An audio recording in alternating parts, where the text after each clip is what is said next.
بسم الله الرحمن الرحيم. حسن المغربي سيغفريد: من المعلوم على أن العملة هي من الميزات ديال الوطن، ديال أي وطن والهوية ديالو وديال الشعب ديالو والتاريخ ديالو والحضارة ديالو، وبما يزخر من آثار ومن منجزات ومن رجالات ومن أحداث عظام. المغرب بلد عريق، ماشي عاد ولد اليوم، ماشي عاد ولد الأمس، أقدم مملكة في العالم مازال مستمرة ولله الحمد، وأنه العملة باينة فيه من أزل الآزلين، ماشي عاد اليوم ولا البارح ولا البارح، ولكن كدولة يعني من أيام الأمازيغ ثم الفينيقيين الرومان ثم البيزنطيين الويندال وما إلى ذلك، ثم جاءوا الأمويون العباسيون، جاءوا الأدارسة. فغير الأدارسة الدولة المغربية، يعني المؤسس ديال الدولة المغربية الحديثة التي لا زالت مستمرة، إدريس الأول 172 هجرية، وحنا دابا في 1445 هجرية، يعني 13 القرن باش الدولة المغربية قامت لها القائمة.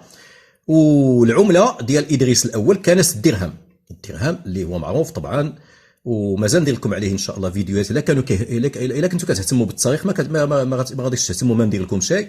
يعني داك الشيء حتى حنا ياك الدوله حرات المحروقات وتحرقنا وحروا السوق وهذه وهذا، ولا المحروقات كما شفت على انه رخصوا في العالم، ولكن حنايا بقاو طالعين. داك الشيء ملي كتسول كتقول لهم علاش، كيقول لك حقا التكرير بقى هو ثمن الخام بط حقيقه، ولكن التكرير بقى هو هذاك، واللي خصو يتباع ب 11 درهم كيتباع ب 15 درهم واللي 14. المهم قريت واحد البحث، ربما ندير تاوى عليه فيديو. فملي حنا غاديين هكا كلشي محرط، حنا غادي نحرروا السوق. الا اهتميتوا بالتاريخ ندير لكم التاريخ، ما اهتميتوا شيء ما نديروا شيء التاريخ. حتى حنايا القناه ولات تابعه حتى هي التحرر، هرست صندوق المقاصه ديالها اللي هرسوا، فهمتيني ولا لا؟ عفى الله عما سلف. دابا المغرب دولة قائمة بذاتها. الدرهم المغربي أقدم عملة في ديال دولة لا زالت قائمة إلى الآن، وتبقى إن شاء الله في العالم. لا نتحدث على الجوار السيء ولا شي حاجة، هذوك مساكن كان الله في العون، ولاد فرنسا 1962. وملي كان إدريس الأول راه حكم الجزائر وكانت أيضا تتعامل بالدرهم الإدريسي، اللي مضروب في وليليه اللي مضروب في فاس، وحنا غاديين. طبعا الدولة اللي أصيلة واللي عندها باش تزخر كدير العملة ديالها، كتلقى مثلا العملة الاسم ديال البلد، الشعار ديال البلد، الملك ديال البلد أو الزعيم أو غيرها، القيمة النقدية ديال العملة. وطبعا كتلقى المسائل اللي كتميز ديك الدولة، بحال هنا الشعار ديال المملكة، كتشوف مثلا جوج ديال الأسود يعني والنجمة ديال المغرب والتاج، معناه أنها دولة ملكية. الراية ديال المغرب والشمس المشرقة، جوج الأسود، الأسد ديال الأطلس بانتيرا ليوليو اللي هو ديالنا، اللي بغاو يسرقوه أيضا بنو ملقط ديال الواسطيين اللي كانوا قزيبة من الإمبراطورية المغربية الشريفة. وكتلقى إن تنصروا الله ينصركم، يعني الآية ديال القرآن الشريفة اللي كتبين على أنه الدين الرسمي للبلد هو الإسلام، وأنه لا محيد لنا عنه. وهذيك النظرة العصيدية وغيرها ديال المسلمين جاو مستعمرين، داك الشيء هذيك يخليها لراسو هو وملكة مزان وشرباعة. المغرب دائما كيصدر العملات، والمغرب باش كيتميز على الجزائر بعدا. خلينا ما نتكلموش على الأصالة واللوقت، ما نتكلموش على أن ما خضعش للعثمانيين والجزائر خضعت للعثمانيين، ما نتكلموش على أن المغرب كان غير حماية وفرنسا والجزائر عفسة دائمة. جاب 44 سنة ديال الحماية، 132 سنة ديال العفسة مغتصبة دائمة. ما نتكلموش على أن المغرب دولة قديمة عريقة، حتى الجنرال ليوطي ملي دخل المغرب قبل ما يولي ماريشال قال دخلنا للمغرب ودخلنا للجزائر. المغرب لا علاقة مع الجزائر لقينا زريبة لا شيء. المغرب دولة قائمة بذاتها بكل شيء، بالعملة ديالها، بالسلطان ديالها، بالتراتبية ديالها، بالبريد ديالها، بالقياد، البشوات، البحرية ديالها، الجيش ديالها، العلم ديالها، الدستور ديالها، كل شيء ديالها. شنو كان خص المغرب؟ العصرنة، يدخل يواكب العصرنة فقط. الجريدة الرسمية، المطبعة، تحديث الجيش، الإدارة وما إلى ذلك. الجزائر زريبة والو. وزاد قالها من بعد هذا الشيء هذا، قال ايمانويل ماكرون، قالوا بلي دخلنا للجزائر اش لقينا؟ والو. ماذا كان قبلنا في الجزائر؟ كانت تركيا، عفست عليهم 3 القرون ونصف. عجبا للجزائريين، هاد الناس هادو لي زانديجين اللي كينساو ما دوزت عليهم تركيا وجايين لاصقين في الدولة اللي حدثتهم ومدناتهم اللي هي فرنسا، وكيطلبوا منا اعتذارات. هما خصهم يعتذروا لنا على اننا مدناهم وخرجناهم من الظلمات الى النور وعلمناهم اللغه الفرنسيه باش يتكلموا. فوا عجبا كيفاش نساو العفسه العثمانيه ولاصقين في كعلالتنا حنا اللي مدناهم وخلقنا منهم دوله تسمى جزائر. وهذا الشيء قالوا في مجمع الحركه اللي كانوا كيعفسوا يطعزوا ما يسمى المجاهدين ديال جوج ريال. الشيء اللي نوض العافيه في الجزائر، قامت الدنيا ولم تقعد، وفي الاخر خنعوا وكوزوا لايمانويل ماكرون وردوا السفير ديالهم وسمينا على عسيله ولم يعتذر. وماشي عاد اليوم وجدوا كاع شكون اللي خلق الجزائر؟ الجنرال دوغول. الجنرال دوغول علاش ما عطاش وثيقه استقلال للجزائر؟ قال لهم حنا ملي دخلنا لفرنسا كفرنسا دخلنا للمغرب لقينا العلويين، لقينا دوله مغربيه، دوله مخزنيه مغربيه بالعالم برايا بكل شيء، بالجيش بهذا بالظاهر الشريف بكل شيء ديالها، التشريع ديالها. تونس لقينا نظام ديال البايات، ولو انه تابع شيئا ما للعثمانيين، ولكن كاين واحد العائلات محليه اللي هي بايات، الباي. هادو عطيناهم الاستقلال، خصوصا المغرب. قبل منا اباننا وبعدنا العلويين. الجزائر اش كان فيها؟ ولذلك يا لاسومبلي المجلس الوطني الفرنسي ما نقدوش نعطيو استقلال للجزائر، لانه من كان قبلنا في الجزائر ما كان والو. واش نعيطوا لتركيا؟ اذا هادو دي زانديجين غاسنحدثوا دوله، اذا غادي نديروا لهم تقرير المصير. غتقرروا مصيركم، واش تخلقوا توليو دوله داعيه لاقطه جديده ولا تبقاو طرف من فرنسا. قالوا لهم بغينا نكونوا دوله لاقطه داعيه، ولكن الامتيازات يبقاو لك دائما مع احتفاظ فرنسا بجميع امتيازاتها فوق منا. وبالتالي فخلقت فرنسا من ضبرها دولة الجزائر، وبقات يعني نتيجة صندوق اقتراع ديال تقرير مصير ديال لي زانديجين، تقرير المشير وبئس المصير. ولذلك ما عندهمش وثيقة استقلال. المغرب عنده وثيقة مطالبة بالاستقلال 1944، وعنده الوثيقة ديال الاستقلال 55 56.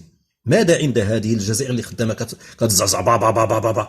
حنا المغاربه بدينا ثوره الملك والشعب قبل منهم بعام وربع، ومن الناس سلهموا ما يسمى بالثوره ديالهم وبسلاحنا وبالمقاتلين ديالنا وبالدعم د محمد الخامس ديالنا ورجال جيش التحرير ديالنا.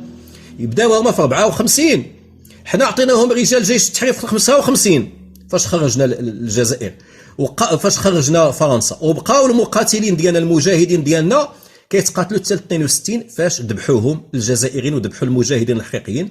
وجات الزمرد وجده، الشبايت اللي كانوا مخبعين في وجده عمرهم ما طلقوا شي قرطاسه، طلقوا القرطاس على المغاربه، طلقوا القرطاس على عبان رمضان وعلى المجاهدين الحقيقيين، ودخلوا فرنسا من الشرجم اللي خرجها المغرب. ولذلك تلقاهم مكوزين. لذلك دابا النيجر والمالي اللي طيحوا النظام الفرنسي العميل محلفين على الجزائر اخر مستعمره فرنسيه على ما دوزات عليهم. كان القصف كيجي من الجزائر، من فوق الجزائر الى المالي والنيجر والتشاد والبوركينا فاسو. دابا جات ساعه الحساب، ايش جاب لي جاب. فعلى كل حال المغرب العمله ديالو معروفه، وملي قبض الاستقلال في عام 56 دار الدرهم 1960 دار الدرهم ديالو ديال محمد الخامس الله يرحمه، بينما الجزائر بقات ودار السكه المحمديه الشريفه في عام الاستقلال 56 اللي كانت القطعه ديال 500 فرنك، ثم ولا الدرهم في 1960. يعني المغرب العمله ديالو باسم الملك ديالو غدات الاستقلال بالضبط. الجزائر بقات 4 سنين من 62 وهي قابضه تقرير مصير، بقات كتعامل بالفرنك ديال ماريان الفرنسيه من 1962 حتى 1964 ولا 65. يعني ملي هجموا علينا بانوا من القط وعطينا لهم العصا كما ينبغي في الصحراء الشرقيه. شنو كانت العمله الجزائريه؟ كانت العمله الجزائريه الفرنك الفرنسي، ريبوبليك فرونسيز، ما كانتش عمله جزائريه. يعني كنا كنتقاتلوا مع الدوزيام فرونسي. وعلاش كيقول لك شي وحدين علاش المغرب انسحب من الصحراء الشرقيه وكان غادي يدخل لتيندوف وغيرها؟ لانه فرنسا اللي هددت المغرب، لان العمله الفرنسيه مازال، لانه اللسان فرنسي، لان الجيش الفرنسي مازال تما، مازال التفجيرات النوويه في الحماقير وغيرها، ولانه فرنسا حقوده على الامبراطوريه الشريفه، لا تريد ان تقيم لها قائمه. واش هي غتبغي ترجع عود الى المجد واحد الامبراطوريه اللي حكمت قارتين، جنوب اوروبا وشمال افريقيا، وصلت حتى الحدود مع مصر ونهر السنغال، الى تخوم فرنسا نيت الاندلس مرابطين وموحدين، وايضا بني مارين. ما غادي يبغيوهاش، وغادي يبغيو دوله لقيطه اللي كتسمى وظيفيه خنجر في الظهر ديال الامبراطوريه الشريفه. فالمغرب كان كيسك النقود ديالو، بعد ذلك دار واحد الاكتفاء ذاتي، واحد يعني الامم هذا المشروع هذا في 1987. راحل الحسن الثاني اسس لدار السكه في سلا، ومن ديك الساعه المغرب كيسك العمله ديالو، كيسك عملات ديال دول شقيقه وصديقه.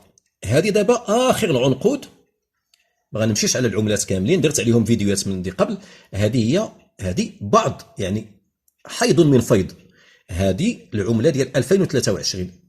هذه الساعه هذه لم اتوصل الا بال10 دراهم، لانني انا ماشي في الرباط، مالين الرباط يعني هما اللي قرابين المصدر دار السكه وبنك المغرب، فعندهم متاحه ال10 دراهم ديال المغرب الملك محمد السادس. ثم كنشوفوا المنجزات ديال المغرب، القنطره ديال محمد السادس، القنطره المعلقه ما بين الرباط والدار البيضاء، قطار فائق السرعه. وكنزيدوا نشوفوا الزليج المغربي اللي بغاو يسرقوا لنا بانو ملقط، كتلقى على اليمين وعلى اليسار الزليج المغربي والسنه 2023. هذا الزليج اللي بغاو يديروه في التونيات وهذا وضحكوا عليهم، العالم كامل ضحك. ملي مشاو يتحججوا الجزائريين قالوا لهم منين جبتوا نتوما هذا الفسيفساء فين كتعرفوه؟ قالوا عندنا واحد المسجد في تلمسان راهو منه خدينا هذاك المسجد في تلمسان، راه الاثار ديال جدودنا المارينيين، وهما اللي بناو المنصوره اللي هدمتوا يا بانو ملقط بالفؤوس صمعه وهدموها باش تعرفوا ماجوس، كفر بالله. هذا من جهه. ومن جهه ثانيه رئيسهم بنفسه المقعد عبد العزيز بوتفليقه راعي الارهاب البوليساري قال لهم، وقف تما في ذاك المسجد وقال لهم شوفوا المغاربه علاش شوفوا المغاربه كي كيتهلاو في الزليج، كيتهلاو في الاثار ديالكم نتوما كي كتهدموهم. فكان ان بدات واحد الحمله ديال النهوض بما يسمى الاثار ديال الجزائر اللي هي في الحقيقه مغربيه بايدي الصناع المغاربه. اذا كل شيء لا في زمان ولا الان في الترميم المغاربه ما كيعرفوا ما والو. مسجد عباد الله بناوه لهم الكونفوشيوسيين، بناوه لهم المجوس الصينيين، وبلا ما نقول الفضايح اللي كيوقعوا في الليل مع المدامات تما وبالنهار الطاسه وهذا. فعلى كل حال هنيئا لكم بما كسبتم. صليوا مزيان، ودير بحال لي بيرمول بزاف عليهم المسجد الحسن الثاني برونقه وصناعه المغاربه المعماريين، لا في النحاس ولا القبص ولا الخشب ولا الزليج ولا اللي بغيتي، المياه النافورات اللي بغيتي تبارك الله. اذا المغرب هذه 10 دراهم ديال 2023، ثم هنالك 20 سنتيما ديال 2023. هاد 20 سنتيم تصوروا الاخوان على انه هي بنفسها وما منعاتش من الخنشله وما منعاتش من اللصوصيه ديال بني ملقط الواسطيين. هاد العمله هذه ملي دارها المغرب اختار على انه يرسم فيها الالواح الشمسيه، يعني الطاقات البديله والمتجدده والنظيفه، الطاقه الريحيه بحال اللي كتلقى مثلا جهه الداخله، بحال اللي كتلقى في طنجه، هذاك المعمل ديال الكهرباء من الطاقه الريحيه، هذاك اول مولد، اول يعني مصنع ديال الطاقه الريحيه في افريقيا كامله، اللي كتشوف طنجه وانت غادي الى المضيق والى تطوان الطريق الساحليه. المغرب اختار ان في هذه العمله هذه ديالو يدير الواح شمسيه، يعني الطاقات البديله النظيفه، ودار الطاقه الريحيه 3 ديال الفرفارات ديال المحركات ديال اش كيتسماو دوك لي توربينات، وايضا الزليج اللازمه. كاع العملات بحال اللي كتلقى في 10 درهم بحال 5 درهم يكون نتوصل بها وغيرها، كتلقى دائما الزليج المغربي. من اللي عرف المغرب على انه محسود على زليجو، وان اصالته ان الشمايت بغاو يخنشلوه، في نفس الوقت سجلوا كما بغاو مادي ولا مادي في اليونسكو ومازال خصو يزيد يسجل، مازال كيتعرض للاعتداء، والمقصدر الجزائري مازال دايرو في التونيات ديالو، ما كيحشمش ما كيستحياش، و دايرو في العملات ديالو كاع العملات من 50 من 10 سنتيم 20 سنتيم 50 سنتيم درهم 5 دراهم 10 دراهم، ثم الاوراق. فانا عندي هاد الجوج ديال لي سبيسيمين جداد، يعني هادو اول ما طحت عليهم. هادي يعني السمة هو الزليج حتى لا يسرقه منا مرة أخرى السراق.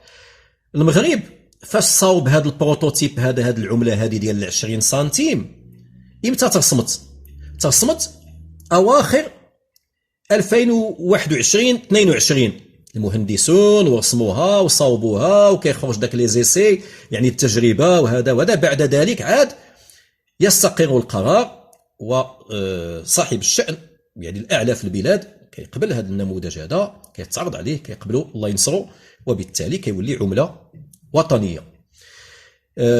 إذا المغرب هذا النموذج هذا اللي فيه هذه الطاقة الريحية والشمسية وداك الشيء هذا راه نموذج مصاوبينه حنا هذه على سنتين. امتى غادي يتسك وبكميات كافية وغادي عاد يخرج إلى الوجود؟ في نهاية الصيف وأوائل الخريف ديال 2023. هاد العملة هذه تصوروا يا إخواني الأعزاء، بمجرد ما المغرب صدر هاد العملة هذه ديال 20 سنتيم وشافوا فيها الجزائريين الطاقة الريحية والطاقة الشمسية، خنشلوها كما هي في قطعة ديال 10 ديال الدنانير اللي خرجت مورا الصدور هذه، مور الصدور ديالها بشهرين ولا 3 شهور. يعني لقاوها واجده، ما احتاجوش يجيبوا مهندسين، ومن اين لهم الهندسه بزاف عليهم، لقاوها واجده فجاو خنشلوها المغرب وجابوا العشرة ديال الدراهم، العشرة ديال الدنانير عفوا، الدنانير هما بزاف على امهم ما عندهمش هما الدرهم، هما كيقولوا الدراهم الفلوس ولكن كيتعاملوا بالدينار، والدينار كان ذهبي في ايام الاجداد ديالنا المرابطين الموحدين بني مرين السعديين العلويين، حتى طلغات العمله الذهبيه من العالم كامل، ولات غير يعني ديال التذكاريات، الاصدارات ديال لي كوميموراتيف، وبقات الدينار بهدلوا الله حتى ولا الدينار هو العمله ديال الجزائر، اللي دينار بعد ما كان هو يعني الصف ديال الدينار الذهبي المغربي هو الدراهم الفضيه، صار دابا الدينار الجزائري كيسوى بالدرهم المغربي 16 دينار، 16 دينار جزائري هو درهم مغربي. معنيتها هاد القطعه هذه ديال 20 سنتيم راه شحال فيها من دينار؟ هذه فيها علاين 4 ديال الدنانير، 4 ديال الدنانير الجزائريه في هذه القطعه 20 سنتيم اللي هي خمس درهم، 3 حتى 4 ديال الدنانير الله يستر. ومع ذلك الممسوخين ابوا الا انهم يسرقوا توربينات ديال الريح والالواح ديال الطاقه الشمسيه، وكما المغرب داير 3 ديال الالواح، 3 ديال التوربينات وجوج ديال الالواح، ال10 دنانير جزائريه تضمنت ايضا 3 ديال التوربينات ريحيين فرافر وجوج ديال الالواح شمسيين. وشنو زادوا موراهم؟ زادوا موراهم واحد الشمس رسمها غير شي تلميذ، وهي الشمس راكم عارفين كترسم يعني غير شيماتيكمون في لي بوند ديسيني، وما رسموها ورسموا الصحراء موراها يعني خط. الزليج ما قدوش يسرقوه، صعيب عليهم يديروا هذا لو ديسان هذا بهاد لا فينيس هذه، علما على اننا كنطبعوا العمله ديالنا في بلادنا. هذه يعني صناعه مغربيه، لا في لا كونسيبسيون في التكوين ولا في السك ولا في المعدن ولا اللي بغيتي. فصارت الجزائر اضحوكه. المغرب عصر دماغه على عام ونص حتى العامين تخرج النماذج الاصيله ديال العمله اللي غادي يسك. لكن ايش تقول في الجزائر اللي لقاتها واجده؟ سرقوا بدون ما يحتاجوا لي ديسيناتور، بدون ما يحتاجوا الناس ديال الديزاين وديال الاصدارات بعد التجريبيه وغيرها، لقاوها واجده، سرقوا العمله من سيادهم المغاربه. فاذا لم تستحي فاصنع ما شئت. المغرب سابقهم بعلاين عام ونص لهذا النموذج هذا، وفي الاصدار ديالو سابقهم ب3 شهور. ثم كيجيو يسرقون بدون حياء ولا حشمه. وكيفاش هذا غادي يحشموا وهما كيسرقوا الملوك ديالنا اللي كانت العواصم ديالهم فاس وفي مراكش وكيحكموا الجزائر. المرابطون ديالنا قال لك من عندهم او لا من شنقيط، والشنقيط ديالنا اصلا موريتانيا الداعيه خليقه فرنسا بحال الجزائر من ضبور حتى هي. هما غير ما تكونش الحاجه مغربيه وتكون حتى اسرائيل ما كيهمش، غير ما يكونش المغرب كرها في المغرب. وبالتالي فالملوك ديالنا ردوهم جزائريين، الموحدون ديالنا ردوهم ايضا جزائريين، وكانوا الموحدين المرابطين كيحكموا من مراكش. المارينيون من فاس ردوهم ديالهم. واش فاس ومراكش رباط الفتح واش هادو مدن جزائريه ولا مغربيه؟ عباد الله هاد الناس هادو راهم يعني القمه. تسول الحمار غادي غير واحد الحمار كيهرنت في الزنقه تقول له اجي هادي يقول لك الله يا ودي بلا ما تقول لي شنو هي من هي الجزائر اصلا؟ هي كانت قزيبه، هي القزيبه ديال المغرب، الرجل ديال الامبراطوريه الشريفه المغربيه. ومن القيمه ديال الجزائر ملي جات فرنسا تحيدها للعثمانيين كاع ما دافعوش عليه، قال غير دي الزبل اوف. وكيفاش كان كينضروا على العثمانيين مورانا كما قال السلطان العثماني لمولاي اسماعيل، قال له علاش بحرك الجيش ديالك يا مولاي اسماعيل باش تغزو المغرب الاوسط؟ انهم لا ما فيه لا عماره ولا فن ولا والو، وانهم يعني اجلاف لا خلاق لهم ولا عماره ولا فن، ما يستحقوش.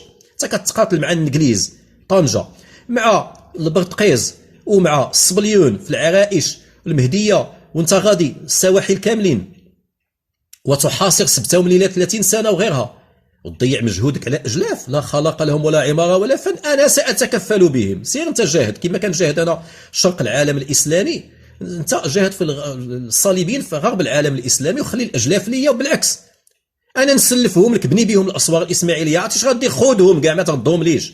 واللي تكلم معاك غير قولها لي نزنفروا. وغادي درت لكم فيديو على هذا الموضوع وقريت لكم الرساله، لكن نتوما ما كتهتموش بالتاريخ. فلو كنت جزائري وكنعطيهم هذا الشيء هذا وكون كان عندهم هذا الزخم ديال التاريخ فيما يسمى بلادهم، يهزوا هذا حسن المغربي على الاكتاف. هما بالباطل وكيهزوا اشباه المؤرخين والكلاخه المكلخين المخنشلين كيهزوهم على الاكتاف. كيفاش نتوما كتشوفوا بانوا الباطل تكاتفهم على باطلهم وانفضاضكم على حقكم، فهنا كتبقاو. هنا فاش كيجي الصغار كيسرق لكم حقكم وكتخليو دائما الحاجه الاصيله ديالكم اللور خليكم ما يهمش لا يقلب، هذيك قيمتكم. على كل حال يقول ما يقولش الجزائري الحق يعلو ولا يعلى عليه، والاصل باين والتقليد باين. وعندكم بعدا اصلا كما قال لهم احد الباحثين، قال لهم عندكم بعدا انتم الطاقه الريحيه في الجزائر، عاد غادي ديروها ترسموها. قال لك هادو عاد كيحلموا اضغاث واحلام، عاد كيحلموا. حنا عندنا الطاقه الريحيه اول مصنع مولد الكهرباء من الطاقه الريحيه في افريقيا كامله. هما قال لك عاد هذا مشروع داروه كي تيمنا. اسكت يا القرد، قول سرقتي من المغاربه سيادك. نحن المعلم وانت التلميذ، حنا المعلم النجيب وانت التلميذ الكسول.